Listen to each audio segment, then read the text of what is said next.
Hello students, today my topic is DNA fingerprinting. जैसे कि 99.9% DNA हर किसी का सिमिलर होता है, हर इंडिविजुअल का। 0.1% डीएनए हर किसी का डिफरेंट होता है, except monozygotic twins. There are trillions of cells in our body और हर सेल्स में करीब 46 क्रोमोसोम प्रेजेंट होते हैं और फिर 23 का पेयर। तो अगर 46 क्रोमोसोम हैं तो 46 डीएनए भी होगा। डीएनए के अंदर 100 से थाउजेंड्स ऑफ जीन्स प्रेजेंट होता है। Total number of base pair in a DNA helix in a typical mammalian cell कितना होता है? 6.6 इंटू 10⁹। इसका अगर हम लेंथ लेंगे तो length of the DNA helix 6.6 into 10⁹ into 0.34 into 10⁻⁻9 अगर हम करेंगे तो टोटल डीएनए का जो लेंथ है वो 2.2 मीटर अप्रॉक्सीमेटली आता है। 46 टुकड़ों में डीएनए होता है न्यूक्लियस के अंदर। अगर 23 क्रोमोसोम्स के लेंथ को ऐड कर दें तो 2.2 मीटर लेंथ डीएनए का आएगा। डीएनए फ्रेगमेंट्स कंबाइन होकर के 46 क्रोमेटिन फाइबर बनाते हैं और क्रोमेटिन फाइबर कंडेंस होकर के 46 क्रोमोसोम बनाते हैं। हमारे डीएनए में सारा इंफॉर्मेशन लिखा रहता है प्रोटीन को बनाने के लिए। जैसे ये डीएनए का स्ट्रक्चर है, हमारे डीएनए में सारा इंफॉर्मेशन लिखा रहता है प्रोटीन को बनाने के लिए। जैसे ये डीएनए का स्ट्रैंड मैंने बनाया है, एक 5 प्राइम एंड होता है तो उसी का 3 प्राइम एंड है। अगर 3 प्राइम एंड इधर है तो 5 प्राइम एंड इधर होता है। और डीएनए के स्ट्रैंड में ये बेस पेयर प्रेजेंट रहता है, एडेनाइन, थाइमिन, साइटोसिन, गुआनाइन, है ना। इस टाइप से 10 बेस पेयर 1 पीच में प्रेजेंट होता है। जेनेटिक इन्फॉर्मेशन लिखा होता है। इसका मतलब ये है कि डीएनए में जो बेस पेयर है उसका सीक्वेंस डिसाइड करता है कि कौन सा प्रोटीन कब बनना है और कहाँ बनना है। डीएनए स्ट्रैंड में जो बेस पेयर का सीक्वेंस होता है, हर जगह प्रोटीन नहीं बनता, बीच बीच में कुछ ऐसा बेस पेयर होता है जो कुछ भी नहीं बनाता। जैसे फॉर एग्जांपल यहाँ पे मैंने ये किया है, जैसे फॉर एग्जांपल ये TAGC इतना एरिया को मैंने मीनिंगफुल लिख दिया है। इसके बाद ये बीच का जो एरिया है CAGTAC, ये वाले एरिया को मैंने मीनिंगलेस लिखा है। उसके बाद फिर से meaningful area, then meaningless area. तो ये जो मीनिंगफुल वाला एरिया है ये प्रोटीन बनाएगा और जो मीनिंगलेस वाला एरिया बीच बीच में जो प्रेजेंट है, इसको यहाँ पे कोई भी प्रोटीन नहीं बनेगा। इस पोर्शन का जो बेस पेयर है वो कोई भी प्रोटीन नहीं बनाएगा। इस एरिया को कहते हैं जंक डीएनए। इस एरिया को कहते हैं जंक डीएनए और बीच बीच में ये डीएनए स्ट्रैंड में प्रेजेंट होता है। जो हम 99.9% डीएनए सबका सिमिलर होता है वो ये सारा एरिया है। जो मीनिंगफुल वाले एरिया हैं वो सारे हो जाएंगे, बट जो मीनिंगलेस वाला एरिया है वो 0.1% कवर करता है। इसी को हम कहते हैं VNTR। VNTR का मतलब होता है variable number of tandem repeat. Variable का मतलब है variable number of tandem repeat. Variable का मतलब होता है डिफरेंट इन एवरी इंडिविजुअल। ये वाला जो जंक डीएनए वाला जो एरिया है ये हर इंडिविजुअल में डिफरेंट होता है। नंबर का मतलब तो मालूम है, how many number of times.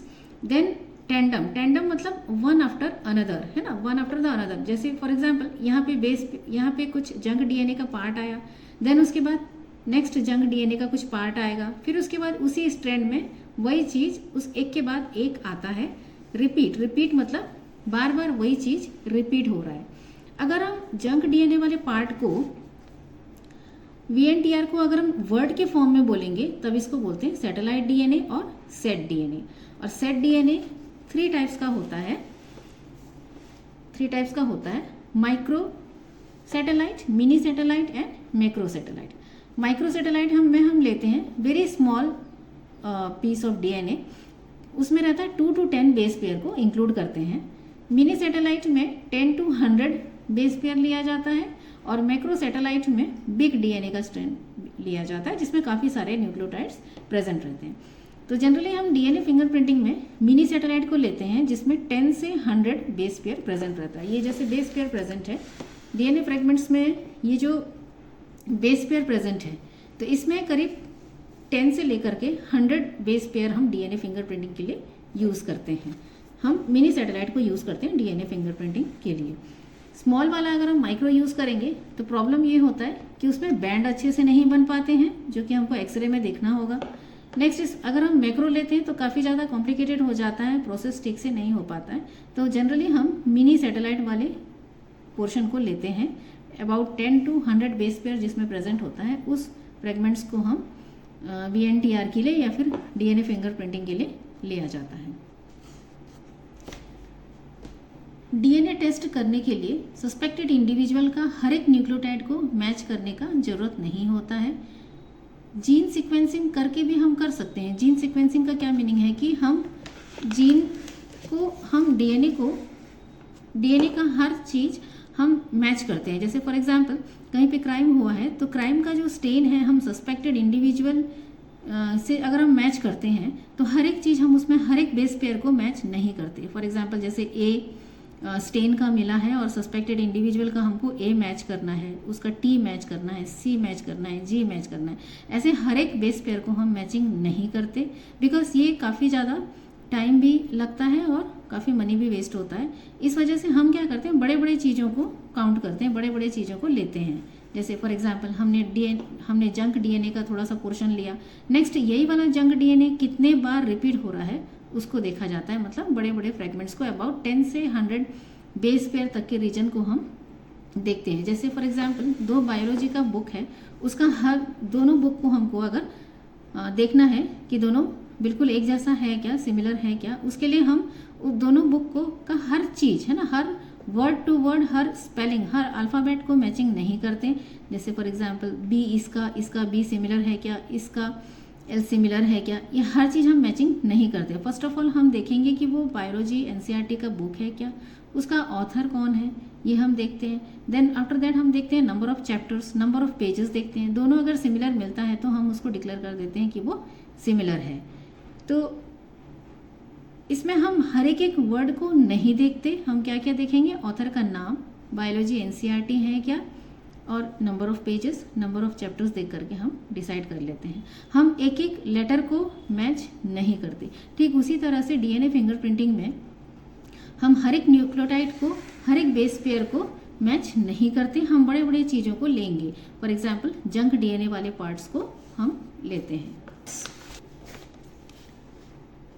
जैसे फॉर एग्जाम्पल ये डीएनए का स्ट्रैंड है, डीएनए के स्ट्रैंड में ये 5 प्राइम एंड है, ये 3 प्राइम एंड है। इसमें जैसे फॉर एग्जाम्पल ACTCGA ये जंक डीएनए वाला पार्ट है, यही चीज़ फिर से यहाँ पे रिपीट हुआ है, सेम चीज़ का सीक्वेंस यहाँ पे रिपीट हुआ है। जैसे फॉर एग्जाम्पल एक इंडिविजुअल ABCD 4 इंडिविजुअल हैं, इनका ACTCGA 5252 टाइम्स रिपीट हुआ है। इंडिविजुअल बी में ACTCGA 4215 टाइम्स रिपीट हुआ है। इंडिविजुअल सी में ACTCGA 2613 टाइम्स रिपीट हुआ है। और इंडिविजुअल डी में ACTCGA 2719 टाइम्स रिपीट हुआ है। ये नंबर ऑफ टाइम्स रिपीट हुआ है और काफ़ी सारे मॉर्फिज्म में शो कर रहा है, इसलिए इसको पॉलीमॉर्फिज्म भी कहते हैं। तो ये नंबर एंड लोकेशन दोनों हर इंडिविजुअल में डिफरेंट होता है। जैसे मैंने ये 4 इंडिविजुअल का मैंने स्ट्रैंड बनाया है डीएनए का, individual A, individual B, individual C and individual D, 4 person है। इनमें जो टेंडम रिपीट हुआ है ACTCGA यहाँ एक बार है, उसके पास में ही ये सेकेंड टाइम्स है। देन उसके बाद थर्ड टाइम और सेकेंड बार के बीच में थोड़ा ज़्यादा गैप है और 3 बार पास में रिपीट हुआ है। फिर उसके बाद 2 बार थोड़े से दूर में रिपीट हुआ है। नेक्स्ट इंडिविजुअल सेकेंड का बी का हम देखेंगे तो यहाँ पे रिपीट हुआ है, यहाँ पे रिपीट हुआ है, ये दिस रीजन में रिपीट हुआ है, फिर यहाँ पे नहीं है, जो मीनिंगलेस वाला एरिया है।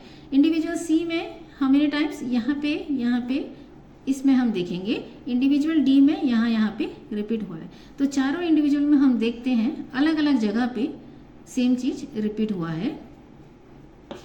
नेक्स्ट इज, अब हम देखेंगे इसका स्टेप्स ऑफ डीएनए फिंगरप्रिंटिंग।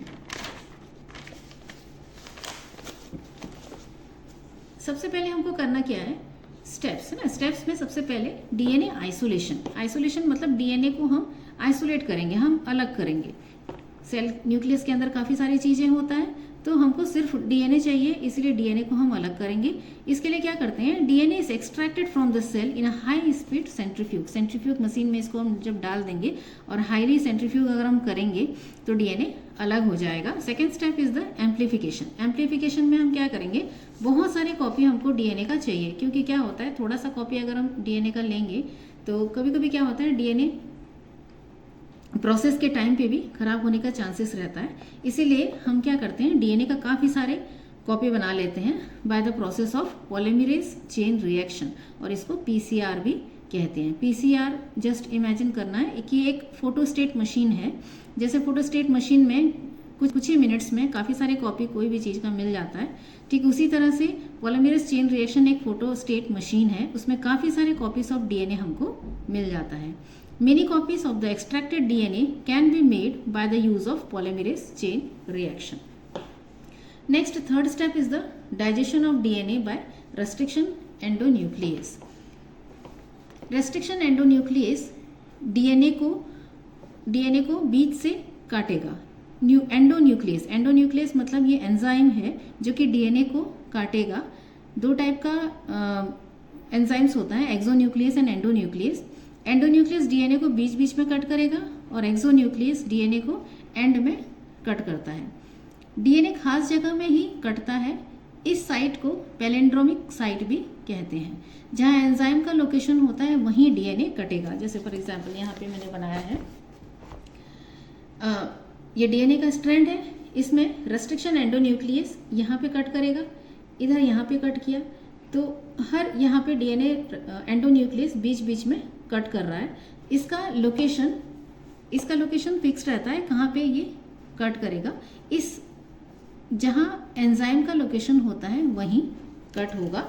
तो इसके हिसाब से साइज ऑफ द डीएनए भी अलग अलग मिलता है। कहीं छोटा साइज का डीएनए मिलेगा, कहीं बड़ा साइज का डीएनए मिलेगा। फॉर एग्जांपल इन दोनों के बीच का जो डीएनए है वो लंबा है, और यहाँ पे देखेंगे तो डीएनए छोटा मिलेगा, फिर यहाँ पे छोटा मिलेगा, फिर यहाँ पे लंबा मिलेगा। तो depending upon the site of restriction endonuclease, कहाँ पे वो डीएनए को कट करेगा, उसके हिसाब से डीएनए का फ्रेगमेंट्स छोटा बड़ा हमको मिलता है। अलग अलग फ्रेगमेंट्स को अच्छे से अरेंज करना साइज के हिसाब से किया जाता है। देन रेस्ट्रिक्शन एंडोन्यूक्लियस के थ्रू से हमने डीएनए को कट कर दिया। डीएनए को कट करने के बाद नेक्स्ट स्टेप होता है separation of DNA fragments by the gel electrophoresis. अब इसमें हम क्या करेंगे, अलग अलग फ्रेगमेंट्स को अच्छे से अरेंज करना साइज के हिसाब से। बहुत सारे साइज के होते हैं डीएनए, इसलिए उनको साइज के हिसाब से या तो असेंडिंग ऑर्डर में या फिर डिसेंडिंग ऑर्डर में उसको अरेंज किया जाता है। इसके लिए जो टेक्निक है उसे कहते हैं जेल इलेक्ट्रोफोरेसिस।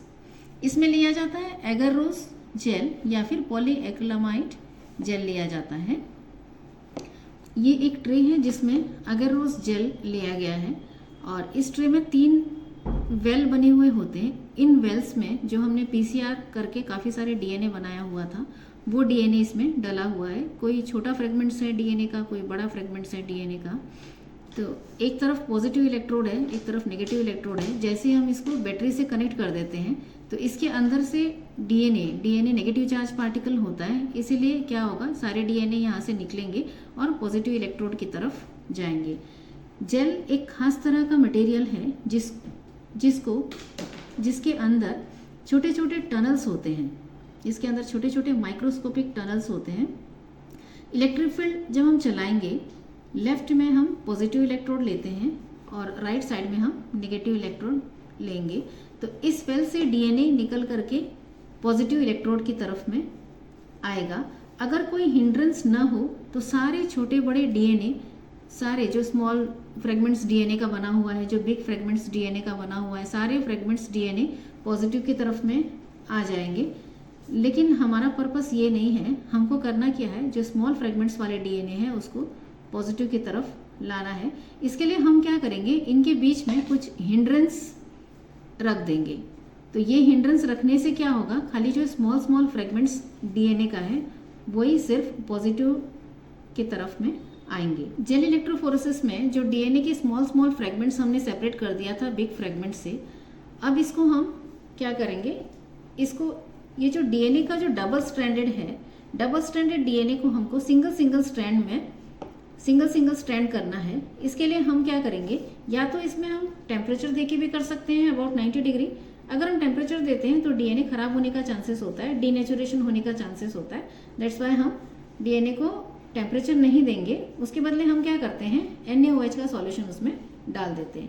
जब हम NaOH का सॉल्यूशन डाल देंगे तो क्या होगा, डीएनए अलग अलग फ्रेगमेंट्स बन जाएगा, डीएनए अलग अलग फ्रेगमेंट्स में कन्वर्ट हो जाएगा। जैसे फॉर एग्जांपल डीएनए अलग अलग फ्रेगमेंट्स में, स्ट्रैंड में कन्वर्ट हो गया, सारे डीएनए अलग अलग हो गए।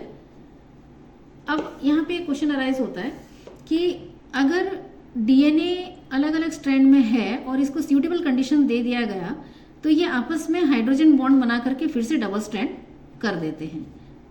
लेकिन ऐसा ना हो इसीलिए क्या किया जाता है, इसके लिए सदर्न ब्लॉटिंग किया जाता है। सदर्न ब्लॉटिंग में transfer of separated DNA fragment to synthetic membrane, एक नायलॉन का मेम्ब्रेन होता है, नायलॉन का मेम्ब्रेन इसके ऊपर डाल देंगे।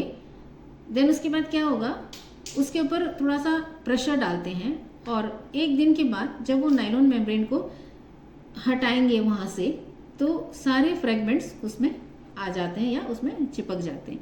फॉर एग्जांपल जैसे कहीं पर भी अगर इंक पड़ा हुआ है और इंक को सोखने के लिए जो बटर पेपर या फिर जो टिश्यू पेपर होता है, अगर हम वहाँ पे लगा देते हैं तो टिश्यू पेपर सारा का सारा इंक सोख लेता है। ठीक उसी तरह से नायलॉन का भी ये प्रॉपर्टी होता है, नायलॉन पेपर का भी ये नायलॉन या फिर नाइट्रोसेल्यूलोज का ये प्रॉपर्टी होता है कि जो भी डीएनए फ्रेगमेंट्स है उसको अपने ऊपर वो ले लेता है। देन उसके बाद क्या करेंगे, हाइब्रिडाइजेशन करना है। Hybridization with the help of radio labelled VNTR probe. अब ये प्रोब क्या है, प्रोब बनाने के लिए हम क्या करेंगे, डीएनए का स्ट्रैंड जो VNTR में हमने लिया था वो था ACTCGA। अब प्रोब बनाने के लिए हम क्या करेंगे, उसी का कॉम्प्लीमेंट्री हम टेस्ट ट्यूब में बनाते हैं। हम क्या करेंगे, छोटे छोटे फ्रेगमेंट्स प्रोब का बनाएंगे और उसका बेस पेयर कैसे होगा, कौन से सीक्वेंस में होगा, A का T, C का G, T का A, C का G, G का C और A का T। ये प्रोब हमने टेस्ट ट्यूब में बना लिया और जहाँ पे डीएनए का फ्रेगमेंट्स है उसके ऊपर हम ये प्रोब को डाल देते हैं। जब हम इसके ऊपर प्रोब को डाल देते हैं तो क्या होगा, ये probe hydrogen complementary base pair करके ये हाइड्रोजन बॉन्ड बना लेता है और इस टाइप से डबल स्ट्रैंडेड डीएनए फिर से बन जाता है। बट ये प्रोब जो हमने लिया है ये है रेडियो एक्टिव प्रोब है। तो रेडियो एक्टिव इसलिए लिया है बिकॉज जब हम एक्सरे इसका देखेंगे, ऑटो रेडियोग्राफी जब हम करेंगे तो ये दिखेगा, जब एक्सरे फिल्म में ये हमको दिखेगा तब हमको एग्जैक्ट लोकेशन और कितने number of times probe repeat हुआ है, हमको पूरा का पूरा डीएनए नहीं दिखेगा, सिर्फ जहाँ पे रेडियो एक्टिव वाला प्रोब प्रेजेंट है वहाँ पे देख करके हमको उसका लोकेशन और कितने टाइम्स प्रोब रिपीट हुआ है पता चल जाएगा। अगर हमको नंबर ऑफ टाइम्स प्रोब पता चल जाता है तो नंबर ऑफ VNTR भी पता चल जाएगा क्योंकि उसी का कॉम्प्लीमेंट्री प्रोब का कॉम्प्लीमेंट्री पेयर है VNTR। तो नेक्स्ट स्टेप क्या करेंगे हम, ऑटो रेडियोग्राफी। ऑटो रेडियोग्राफी में क्या करना है, एक डायग्राम दिख रहा है आपको, एक पिक्चर दिख रहा है। Auto radiographic exposure to x ray film, detection of hybridized DNA fragments by auto radiography, this shows many dark bands of different size, है ना। जैसे फॉर एग्जांपल आपके एनसीईआरटी बुक में भी दिया हुआ है, सस्पेक्टेड इंडिविजुअल्स हैं, एक इंडिविजुअल C है, इंडिविजुअल A और इंडिविजुअल B है। तो chromosome number 11, chromosome number 7, chromosome number 2 लिया है, sorry chromosome number 7, chromosome number 2 and chromosome number 6 दिया है। तो क्रोमोसोम नंबर 7 में कितने नंबर ऑफ टाइम्स रिपीट हुआ है, 3 टाइम्स रिपीट हुआ है। पैटर्नल क्रोमोसोम में टोटल 46 का जो पेयर होता है क्रोमोसोम में, उसमें 1 फ्रॉम मैटरनल 1 फ्रॉम पैटर्नल होता है।